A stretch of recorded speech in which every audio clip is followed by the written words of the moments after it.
شروع اللہ تعالیٰ کے نام سے جو بڑا مہربان اور نہایت رحم کرنے والا ہے۔ السلام علیکم پیارے بچوں، کیسے ہیں آپ سب لوگ؟ مجھے یقین ہے صحت مند اور تندرست ہوں گے اور زندگی کی نعمتوں سے خوب لطف اندوز ہو رہے ہوں گے۔ میں ہوں آپ کی اردو کی معلمہ ہنا، اور بچوں ہم پڑھ رہے ہیں جماعت ہفتم اردو کی کتاب میں سے۔ آج کریں گے اس کا دوسرا جائزہ، جو کہ مشتمل ہے باب سوم، چہارم اور پنجم پر۔ گزشتہ روز ہم نے باب پنجم کے تمام لیکچرز ختم کر لیے، بلکہ ہم باب سوم بھی ختم کر چکے ہیں، چہارم بھی اور پنجم بھی۔ آج کریں گے اس کا دوسرا جائزہ، یعنی جانچ کریں گے کہ آپ کس صلاحیت میں کہیں پر پیچھے رہ گئے ہیں۔ اور ہماری صلاحیتیں کون کون سی ہیں؟ زبان شناسی، بات چیت، پڑھنا اور لکھنا۔ اس صلاحیت میں، ان تمام صلاحیات میں بچہ اگر کہیں پر بھی پیچھے رہ گیا ہے تو معلم اس کی جانچ کریں گے اور اس کی رہنمائی کریں گے تاکہ وہ مزید بہتری کی طرف گامزن ہو سکے۔ شروع کرتے ہیں اپنا پہلا جائزہ۔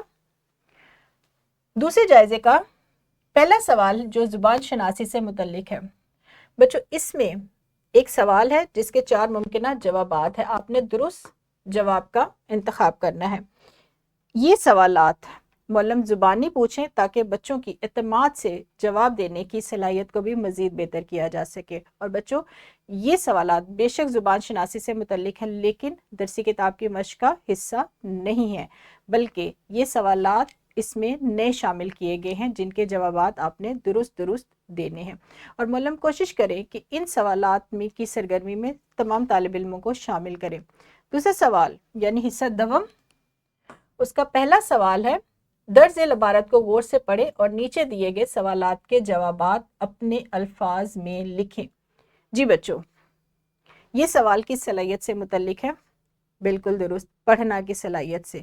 آپ عبارت کو پڑھیں گے، بہت توجہ اور فہم سے پڑھیں گے اور اس کے بعد سوالات کے درست جواب دیں گے۔ اور یہ سوال بھی آپ سے زبانی پوچھا جائے گا، یعنی ان سوالات کے جوابات بھی آپ زبانی دیں گے تاکہ آپ اعتماد سے جوابات دینے کی مزید مشق کر سکیں۔ حصہ دوم کا ہی دوسرا سوال ہے، درج ذیل اشعار کو غور سے پڑھیں اور سوالات کے جوابات دیں۔ حصہ دوم کا پہلا سوال نثر سے متعلق تھا، جبکہ دوسرا سوال نظم یعنی حصہ شاعری سے متعلق ہے۔ اور یہ دونوں سوالات کے حصے جو نثر کی عبارت ہے یہ بھی درسی کتاب کا حصہ نہیں ہے، اور جو اشعار ہیں وہ بھی درسی کتاب کا حصہ نہیں ہے، اقبال کے ہی اشعار ہیں۔ آپ نے بہت توجہ سے پڑھنا ہے بچوں ان اشعار کو، اور پھر سوالات کے درست جواب دینے ہیں۔ یہ بھی بات چیت اور آپ کی پڑھنا کی صلاحیت، یعنی اس میں 2 صلاحیتیں شامل ہو جاتی ہیں، ایک تو پڑھنا اور دوسری بات چیت۔ اور بات چیت میں کیا ہے؟ بات چیت آپ تبھی کر سکتے ہیں جب تک آپ کو حقائق کا یعنی حقیقت کا پتہ ہوگا، آپ درست جواب دینے کے قابل ہوں گے، اور دوسرا آپ اعتماد سے جواب دینے کے قابل ہو سکیں گے، اور اس سوالات کے ذریعے آپ کی اعتماد سے بات چیت کرنے کی مشق ہو سکے گی۔ ہمارا حصہ قواعد کا جو سوال ہے، یعنی دوسرے جائزے کا حصہ قواعد کا جو سوال ہے وہ ہے فعل ماضی کی تعریف اور اس کی اقسام کے نام تحریر کریں۔ فعل ماضی استمراری کی 5 مثالیں لکھیں، تشبیہ اور استعارہ میں فرق ایک مثال سے واضح کریں۔ خطاب سے کیا مراد ہے؟ اسم اشارہ کی تعریف 3 مثالیں لکھیں۔ حصہ قواعد کے یہ سوالات بھی زبان شناسی سے متعلق ہیں۔ معلم اگر چاہے تو ان سوالات کے جوابات تحریری طور پر بھی طلبہ سے لے سکتے ہیں یا زبانی طور پر بھی۔ ان سوالات میں بھی 2 صلاحیتوں کی مشق ہو سکے گی۔ اگر تحریری طور پر لیں گے تو لکھنا اور زبان شناسی کی، اور اگر زبانی لیں گے تو بات چیت اور زبان شناسی کی۔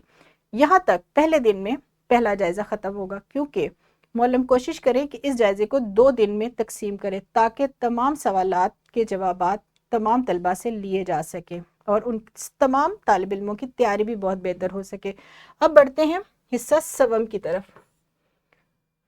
بچوں یہ جو سوال ہے یہ ہے لکھنا سے متعلق۔ درج ذیل میں سے کسی ایک عبارت کی تشریح کریں۔ 2 اقتباسات ہیں، 2 عبارت ہیں، آپ نے ایک کا انتخاب کرنا ہے اور اس کی کیا کرنی ہے؟ تشریح لکھنی ہے۔ اس سوال کو معلم اس طریقے سے بھی حل کروا سکتے ہیں کہ جماعت کے 2 گروہ بنا دیں، ایک گروہ کو ایک عبارت دے دیں اور دوسرے گروہ کو دوسری عبارت دے دیں، تاکہ دونوں عبارات جماعت میں مکمل طور پر تقسیم ہو سکیں اور بچے تمام جو ہے وہ اس سوال کا جواب لکھ سکیں۔ اسی حصہ سوم کا دوسرا سوال ہے، ذیل میں اشعار نظم و غزل میں سے کسی ایک جز کی تشریح کریں۔ 2 جز ہیں اس کے، اور اس کو بھی اسی طریقے سے حل کروایا جا سکتا ہے کہ ایک گروہ کو ایک حصہ دے دیا جائے اور دوسرے گروہ کو دوسرا حصہ دے دیا جائے۔ اس کے ساتھ ساتھ ہمارے دوسرے جائزے کا آخری حصہ ہے جو کہ لکھنا سے ہی متعلق ہے۔ علامہ اقبال ایک تاریخ ساز شاعر کے عنوان پر کم از کم 250 الفاظ پر مشتمل مضمون لکھیں۔ مضمون لکھنا ہے، پھر خط لکھنا ہے۔ خط لکھ کر مشاعرہ اقبال میں آنے کی دعوت دینی ہے، کس کو؟ اپنی بڑی بہن کو، جس میں آپ اقبال کا کلام پڑھ رہے ہیں۔ اپنی من پسند کتاب پر کم از کم 175 الفاظ کا تبصرہ لکھنا ہے اور ذیل میں دی گئی عبارت کی تلخیص کرنی ہے اور اصل عبارت کا 1/3 یہ عبارت ہے، اس کی آپ نے تلخیص لکھنی ہے، اور یہ عبارت بھی درسی کتاب کا حصہ نہیں ہے۔ یہ سوالات بھی معلم گروہی صورت میں بھی کروا سکتے ہیں اور انفرادی صورت میں بھی، یعنی اگر تو وہ گروہ بنا دیتے ہیں 3 سے 4 گروہ، اور ہر گروہ کو ایک ایک سوال دے دیں تاکہ بچے تمام سوالات کو حل کر سکیں۔ یہاں پر ہوا ہمارا جائزہ ختم۔ بچوں، یہ جائزہ آپ کی صلاحیتوں کو مزید بہتر بنانے میں مددگار ثابت ہوگا، اور یہ جائزہ معلم کے لیے بھی بہت مددگار ثابت ہوگا تاکہ وہ ان سوالات کے ذریعے بچوں کی جانچ کر سکیں گے کہ کون سا بچہ کس صلاحیت میں کمزور ہے اور کس کی کہاں تک رہنمائی مزید کرنی ہے۔ ختم کروں گی میں اپنا دوسرا جائزہ۔ لیکچر ہوا ہمارا یہاں پر ختم۔ کل ملیں گے باب ششم کے پہلے لیکچر میں، تب تک کیا کریں گے؟ آپ اپنا بہت سارا خیال رکھیں گے۔ شکریہ، خدا حافظ۔